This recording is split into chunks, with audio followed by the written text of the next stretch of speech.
Dear Constance, by J.R. Park, from Death Dreams at Christmas. 19th of December, 1842.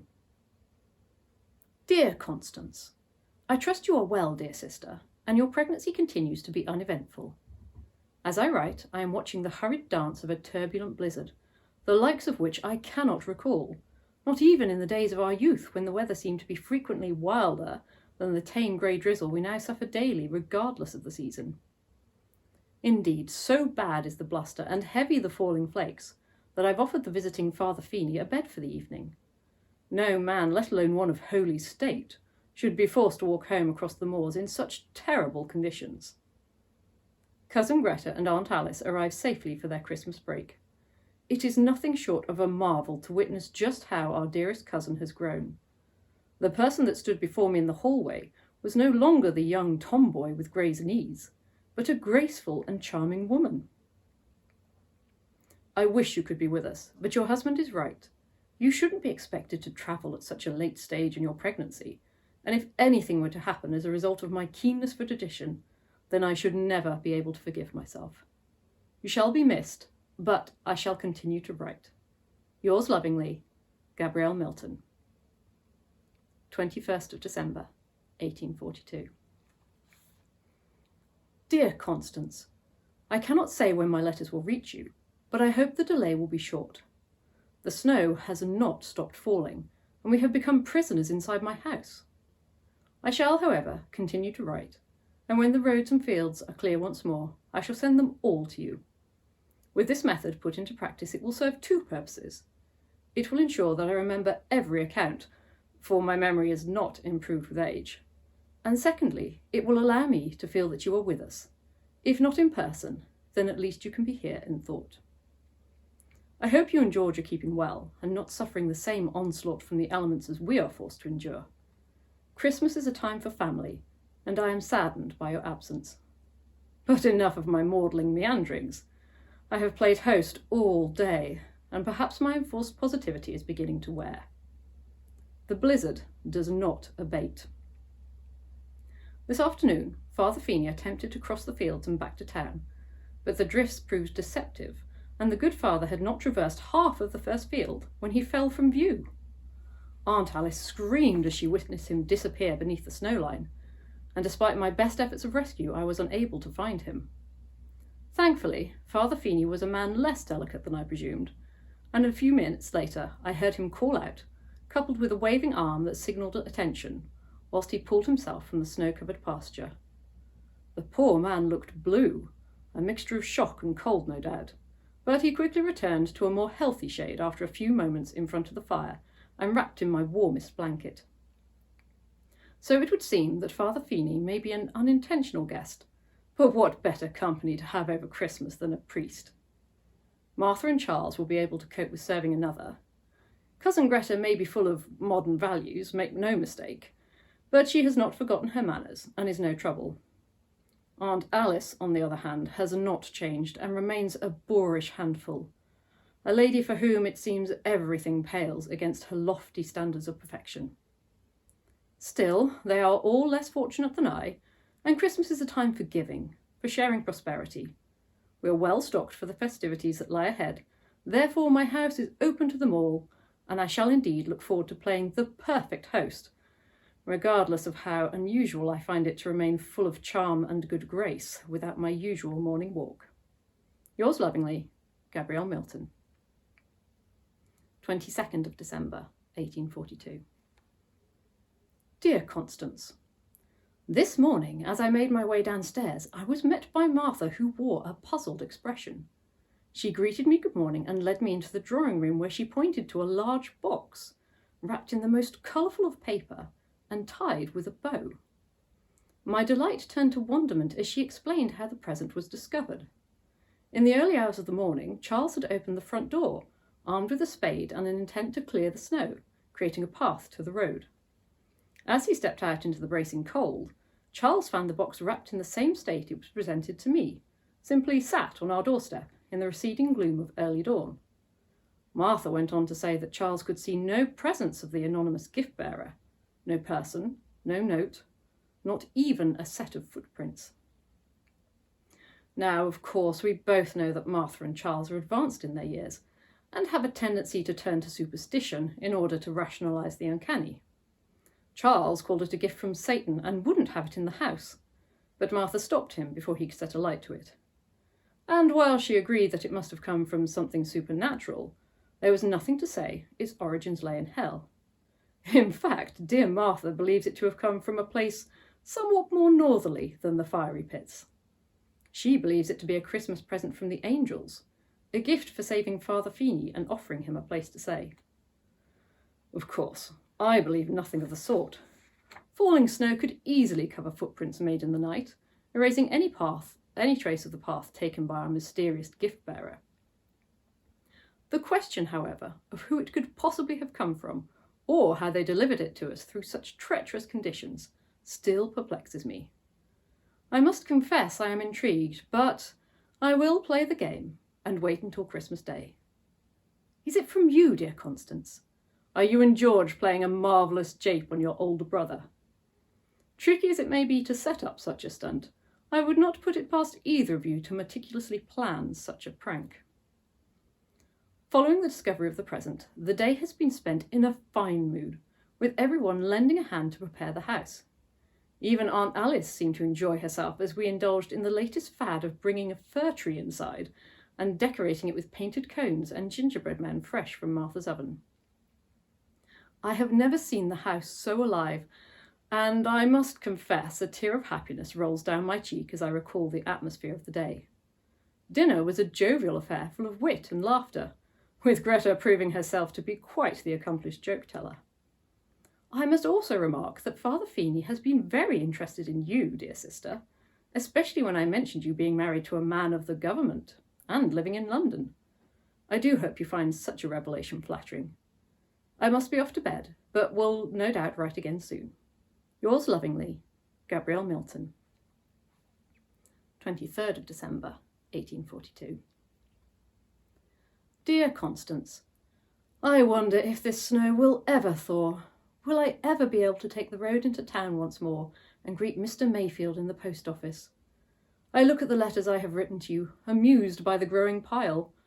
I hope this mountain of words is a testament to the love for my sister, even when you are absent. Today has been a strange day, and I wonder if the enforced confinement is starting to irritate my guests. Certainly the lack of fresh air within our home seems to have resulted in a most peculiar musk about the house. Its aroma is unpleasant, yet too subtle for me to trace its origins. Also apparent was a change in mood about the place since yesterday's frivolities, most notably from Father Feeney. Dinner seemed pleasant enough, until Cousin Greta began to talk of her newfangled ideals, explaining how women should be allowed to work for themselves, how they are masters of many skills equal to that of any man. Whilst I took this poppycock as the zeal of youth and went to wave it off, Father Feeney roared with laughter and pounced on the debate, lecturing the poor woman before I had a chance to interject. He retorted that women are nothing more than hosts, a vessel to nurture something of much greater power. Greta was ready to retaliate when the good father turned to all of us and continued his offbeat sermon. Real power, he said, doesn't come from skill or strength, not in the modern age. Real power comes from government, from political influence and leadership. Please bear in mind, dear sister, that these are his words, I quote, not mine. A man can kill one person, maybe a few, but to kill hundreds, only a politician can do such a thing. Massacre his enemy while sending his own to slaughter and be thanked for it. That is true power. Aunt Alice saw that Greta was about to argue back and glared at her across the table, but it did no good. What good did war ever do us? Greta protested. Chaos, Father Feeney replied. There is a pleasure in destruction that cannot be compared, a release that brings us closer to our purest form. The world swings in a balance, and during winter it threatens to fall into the shadows. Take Christmas, for instance. Christmas is the darkest time of the year, a time of pagan magic and ritual. This is not a time for God. This is a time for Pan, or the devil, whatever you wish to call him. Of course, I paraphrase the conversation, but I hope to have captured the essence. One thing I am certain of is the shocked faces from all of us. The priest just smiled at our bewilderment and tucked into his dinner, noisily slurping and belching as the rest of us stared at him in silence. I weakly laughed and desperately tried to move the conversation on, but the damage was irreparable. Our meals were finished in the most stilted of atmosphere, and we all said our pleasantries, retiring early to bed, except for Father Feeney, who I can hear merrily laughing in the drawing room below me. My mind still turns with his unexpected sentiment. Even writing it down has not exposed a deeper meaning as I had hoped. Perhaps the meditation of sleep will present his true message. To add even more to my woes, the strange smell has worsened throughout the evening. I hope my guests do not think ill of me, although I'm sure the priest's outbursts have commanded the attention of Aunt Alice and Cousin Greta over the minor quibble of an aromatic irritant. I would search for its source, but the events of the evening have exhausted me. Tomorrow, I'm sure Charles and Martha will aid in cleansing the house and restoring the festive atmosphere that we so relished in yesterday. For now, I must rest my weary mind and hope for much-needed tranquillity in my slumber. Yours lovingly, Gabrielle Milton. 24th of December, 1842. Dear Constance, why did I do it? Why didn't I leave it all alone? God, I don't even know why I'm writing to you. It seems absurd. I can barely see in the dim light of the attic, but this is where I am hidden. My body shakes with cold and fear, making my handwriting erratic. But I am terrified that I will drift off to sleep if I do not do something to keep myself awake. I cannot say for sure how many hours I have been here, concealed, listening out for... Oh, Constance, how do I explain? This morning I woke from a troubled sleep to find the stench had grown stronger and more repugnant. Heading downstairs, Martha greeted me with a troubled look. She explained that Father Feeney had not slept and had spent the whole night drinking through my bottles of port and whisky. I could hear his strange laughter from the drawing room. He was muttering to himself in between his bouts of mirth, cursing with a shockingly blasphemous tongue. A chilling fear crept over me as I went to confront the priest. His self-observed rant penetrated the closed door between us, and his seemingly unnatural register quickly quelled the fiery agitation his improperness had invoked within me. I shrunk back, not wanting to admit my cowardice, and instead went to find the source of the rotting aroma. Martha and I followed the stench, finding it growing stronger the closer we came to the Christmas tree. Underneath the decorated fir lay the strange present that had so mysteriously appeared on my doorstep.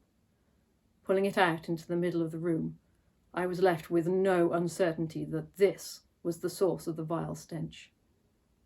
Removing the wrapping paper, I lifted the lid of the wooden box and was shocked by what I saw. Inside the box, to my horror and confusion, was the decapitated head of Father Feeney. Impossible, I thought, as his laughing and cursing was still emanating from the room next door, becoming even more wild and frantic as I felt my heart pound against my chest. I tried to raise the alarm, to call the others from their slumber, but I was stricken with fear.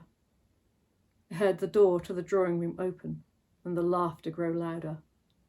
Slowly, footsteps made their way towards me, echoing in the hallway.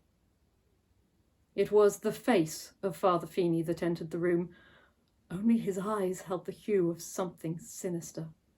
A dark, dark red glimmered from his stare as it found me.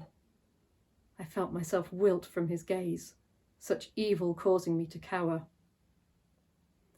When I saw the bleeding head of Charles in his hand, I gasped, roaring that he was indeed a monster. I tried to fight him, but his strength took me by surprise and he swatted me to the ground with ease. I did my best to stop him, but I didn't stand a chance. Beaten as I was, I found myself terrified to the point of catatonia. Constance, my dear sister, he did such terrible things. He pulled them from their beds and dragged them down the stairs. He attacked and tore them to pieces, all of them. He laughed as he did it, dangling pieces of my friends and family in front of me, forcing me to watch as he chewed on their entrails. Eventually I found the strength to break free from my fugue and ran. Outside I would freeze to death, so I sprinted towards the attic where I knew I had a rifle stored. And so I sit here, not daring to sleep, recounting the things he'd said as I lay terrified beneath him, as I was transfixed on his rampage. He told me that he broke through the walls of the spirit world, that he crawled through the earth and snow, desperate to flee the flames of hell. Attacking Father Feeney had been a chance encounter when the old man tried to cross the fields, but it had been a fortunate one. Taking the priest's form, the demon indulged in our company, but his mission became clear. He would make a new hell, here on earth, a kingdom of his own, a kingdom of pain and suffering. He would light the darkness of winter with the explosions of gunpowder, fill it with the screams of the dying. Chaos and slaughter would rule once more, and he would be king. The house drips in blood. It runs down the walls. Martha, Charles, Aunt Alice and Greta, all pulled apart, all turned inside out, all before my very eyes. I'm too scared to go downstairs. I fear he has more in store for our family yet. Dearest Constance, the way he talked of your husband, the power and influence of government, the ability to order men to war and bring conflict across countries. I have watched him change shape, change appearance to my very own likeness. Oh, Constance, please don't trust anyone. Not me, not your husband. If you don't hear from me, and this letter is found, please know that 26th of December, 1842. Dear Constance, I am looking forward to seeing you at New Year. The snow has lifted and my spirits are high. Forgive me for my apparent rudeness and any incoherent ramblings you may have received in my name. I have been in a fever and regrettably written many letters whilst in this stupor. I do not believe any made it to the post office, but I cannot say for certain. If you did suffer the misfortune of receiving such a correspondence from your dear brother, I apologise for the upset this fleeting lunacy may have induced. I am confident any misgivings will not interrupt your turn. In fact, I am most positive you are carrying a son. I am also equally positive of his imminent arrival. Certainly, I feel we shall be blessed to witness his first cries together. I do hope you like the gift I bring with me. I write with the utmost sincerity when I mentioned that my Christmas guests saw your present, and they found it to be an absolute scream. Tell George I look forward to seeing him too, and that, as a gentleman, I would be delighted to share a private drink and conversation with him about current affairs and matters of government. I'm sure between us we can find a way to light up the darkness of winter. Yours forever, Gabrielle Milton.